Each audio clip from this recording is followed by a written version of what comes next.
3 weeks ago, I started an experiment. For 1 month, I was gonna listen to music exclusively through an iPod. But of course, things got more complicated. I explored how algorithms affect everything we do, see, and consume. I left social media, got a point-and-shoot camera, started asking people for music recommendations. The next week, I explored how algorithms and the modern internet affect artists and creators and what kinds of things get made in the first place. And then I had a new hypothesis. See, I remember life before the internet, before smartphones, before algorithms. Most of us are addicted to our phones, myself included, but we accept them because it's just part of modern life and you have to have them. But do you? What if the old technology, the pre-algorithm world, what if that's better? I thought I was making a fun video about an iPod, but it ended up changing my life and creating a new problem that I'm not sure how to solve.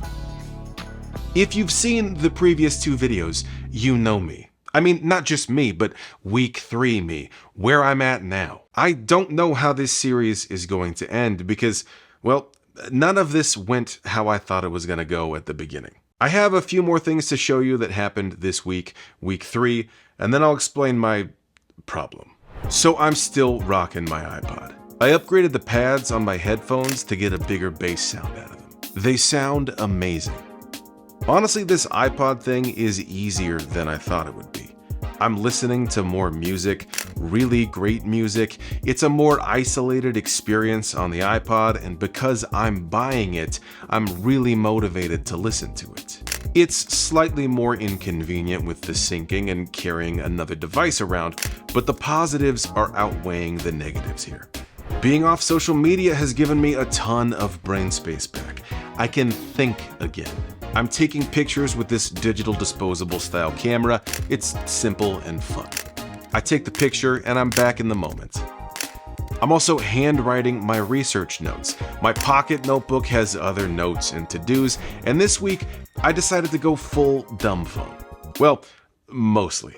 I wanted to get a flip phone or a light phone. Have you seen those? It's a super simple phone that deliberately doesn't have a bunch of apps. Instead, I decided to convert my existing iPhone 13. Step 1.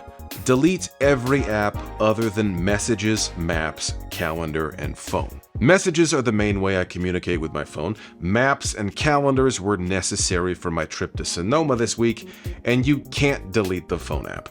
I tried. Step 2. Turn my screen black and white. This immediately made my phone less interesting. Not only could I not use any apps, it's a bore to look at. Step 3. Put on a matte screen protector. This softens the pixels on the screen even more and makes it feel like a light phone. Messages, Maps, Calendar, Phone. There was just one problem. I've been filming this whole series on my iPhone, and if I can't use the camera, that means I have to use an old Sony Handycam that I had. Yes, I could use the nice camera that I film regular videos with, this camera here right now, but I don't want to unmount it and I need something dead simple. Not a lot of settings, and this just fit the bill. In these videos, I'm sharing a lot more of my own life than I typically do, but there's another part that you're not seeing. The biggest part, actually. My family. This week was Father's Day, and honestly, this is a huge factor in all of this for me. How do I want to raise my kids in today's world? How do I want them listening and thinking about music, or social media, or the internet in general?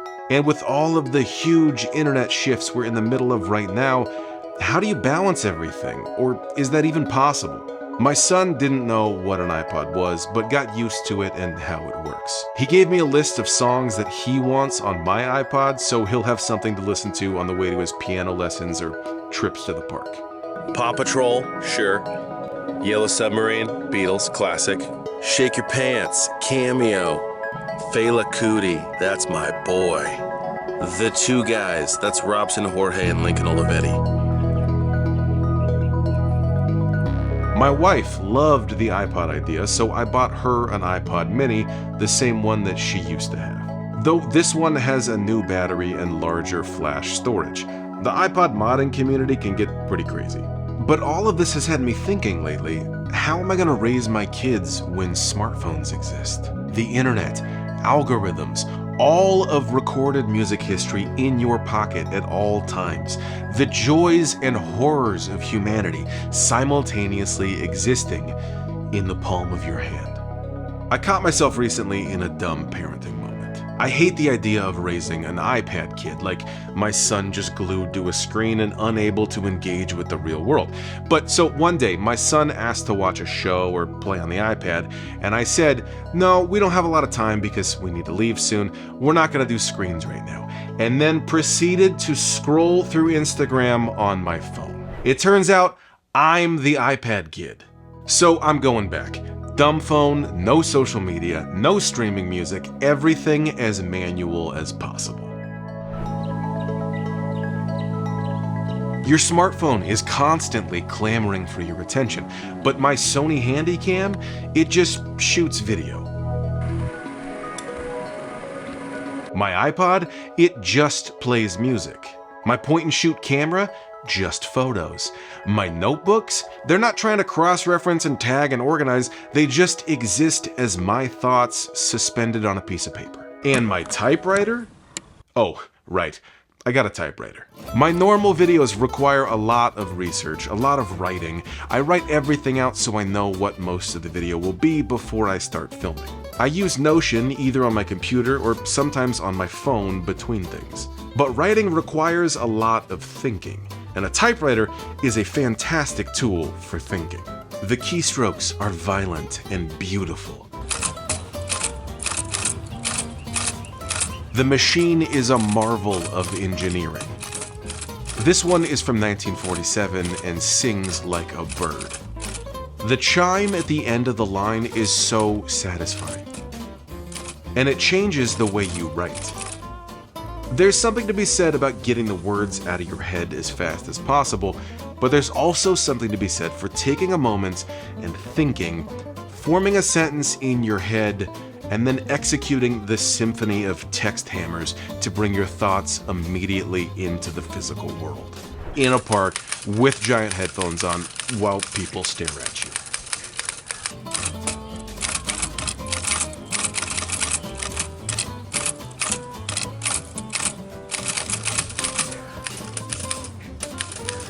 Look, I know what I look like, a freaking hipster dork, but I'm telling you, this typewriter is incredible. No distractions, no notifications that interrupt you, no squiggly red lines, just you and the words. Alright, this is the video for H to the Izzo by Jay-Z. Can I show you something first though? This is the script. Okay? This is my YouTube embed. Just hit play on that one. How about this one? Hit play. Here we go.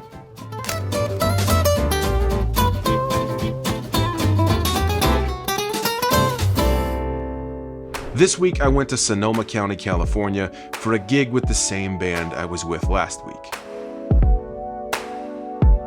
I'm driving the Sprinter van and sticking to the rules, we all listen to music through my iPod. The good news was the Mercedes Sprinter also worked perfectly with my iPod.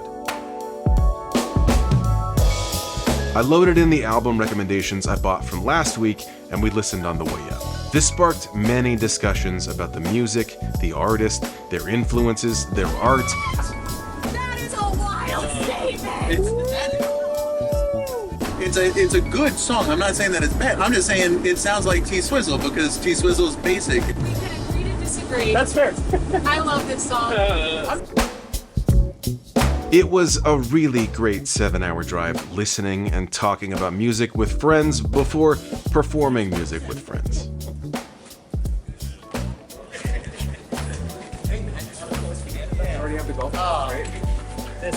Welcome to my experience. What's up?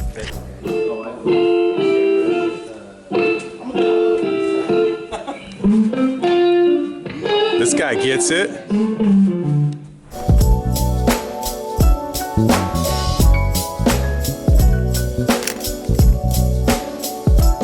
My phone this week is a Dumb-i-fied iPhone, and I'm off social media this month, but I'm still using the internet just on my computer or my iPad. I'm still seeing the videos and reading the articles I want to see just in one sitting instead of checking it all throughout the day. And I think that's a better way of consuming it. Right now in 2024, we're in the middle of a big shift on the internet. Platform walls are getting higher and higher. AI is taking over. When I was a kid and we got the internet at my house, the internet was small and exciting. It connected all kinds of people across the world and brought a lot of wonderful things with it.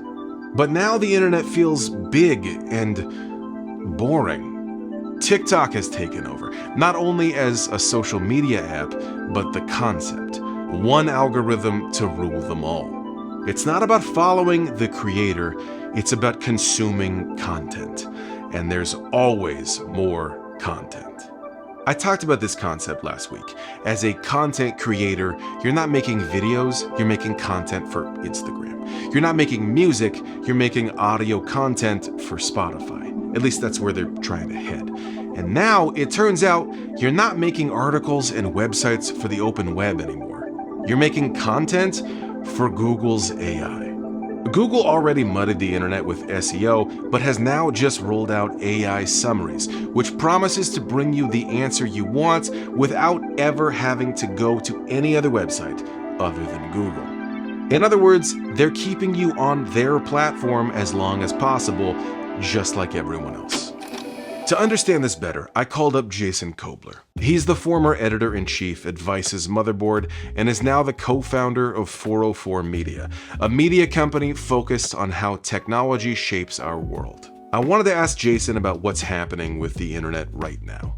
Yeah, I think what's happening is social media is fraying and Google search is getting both overwhelmed by AI spam to the point where it is becoming very hard to discover new things on the internet. Yeah. So what I've been describing it as is like a discoverability crisis. It can be really hard to find things that are made by well-meaning humans who have put like a lot of time and effort into making high quality content.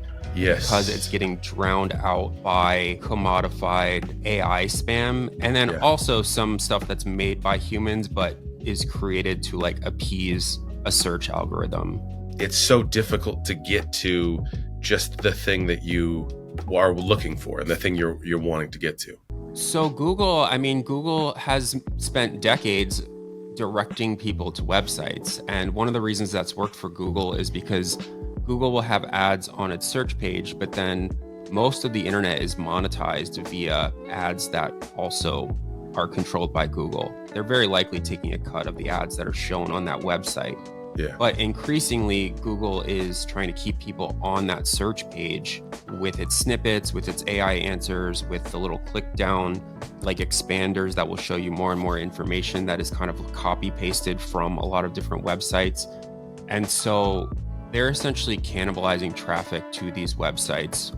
Making ends meet with advertising alone is increasingly hard. And it's increasingly hard to like build an audience in this world where discoverability is difficult and scaling that up while you have like human workers. And so companies and websites that are increasingly making it work are using AI and they're like publishing, instead of 1 or 2 or 3 or 4 articles that a single human being could do if they were rushing in a day, they're having AI publish 200, 300, 500 articles a day. You are going the traditional website route with 404. Yeah, so I worked at Vice Media for 10 years. I was the editor-in-chief of Motherboard, which was its tech site. And my co-founders at 404 Media are 3 other people, Sam Cole, Emmanuel Myberg, and Joseph Cox, who also worked at Motherboard. And what we hope to do and are trying to do is tell stories that are not easily told, meaning do reporting, do like investigations, tell people about communities on the internet that they maybe didn't know about before. We want people to know that we're humans, like we are human beings doing the work, and we want to differentiate ourselves by not using AI, because I think the whole industry is going toward using AI. And as that happens, it's like everything starts to become the same and flattened and not super interesting. You can find our full conversation on the podcast or the video on Diggin' the Talks.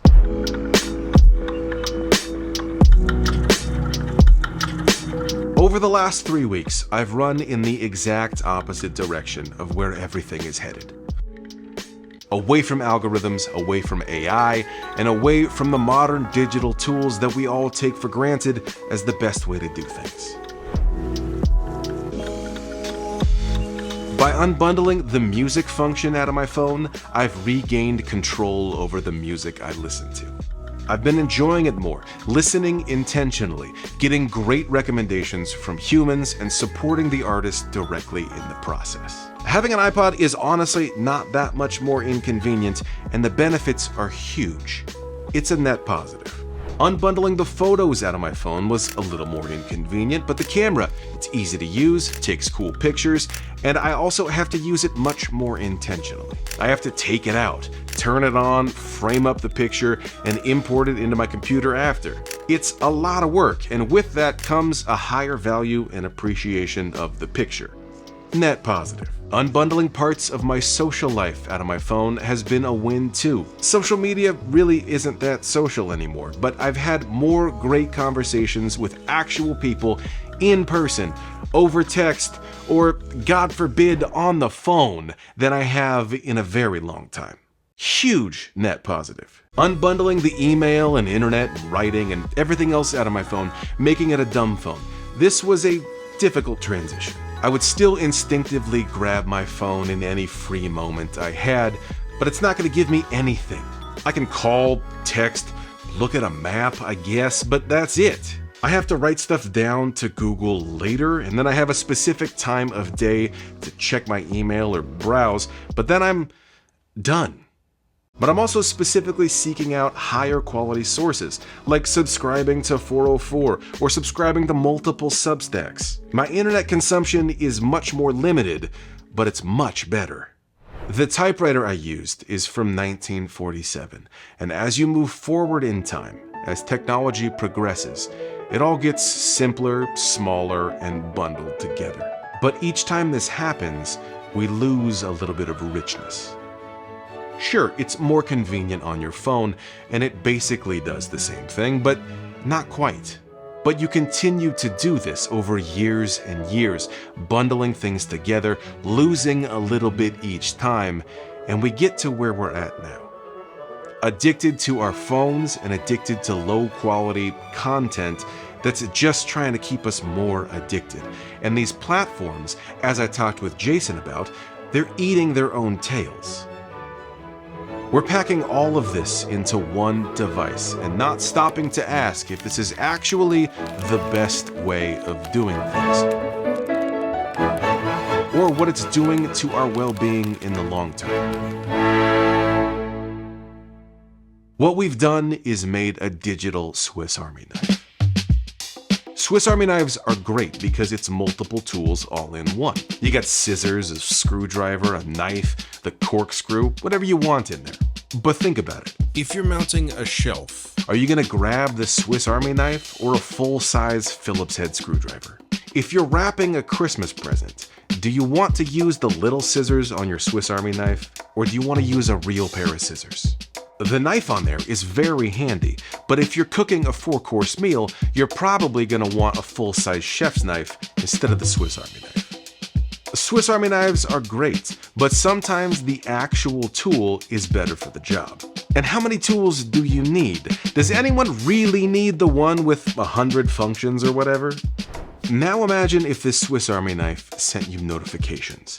The knife is all, hey, just letting you know I can cut stuff. The screwdriver's all, hey, it's been 4 days since you last used me. Or the tweezers are like, hey, don't lose your streak. Tweeze something with me.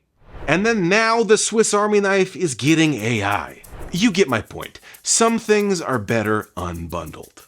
So here's my new problem. I started this whole thing thinking it was going to be a fun video with a retro piece of music technology.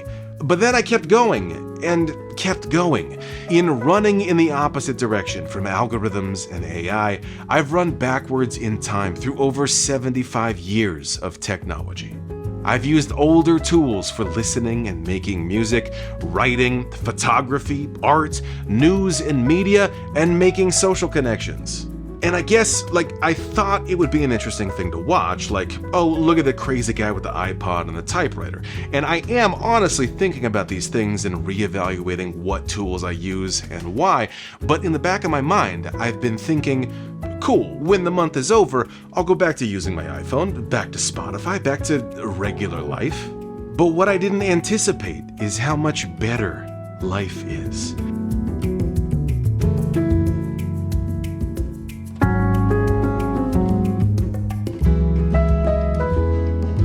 Everything is richer. Music, writing, photography, art.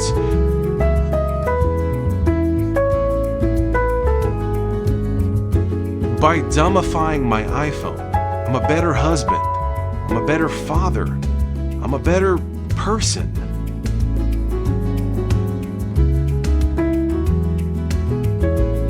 Now I don't want to go back. Everything is better this way. Why would I go back? I'm not going back. You can't make me go back.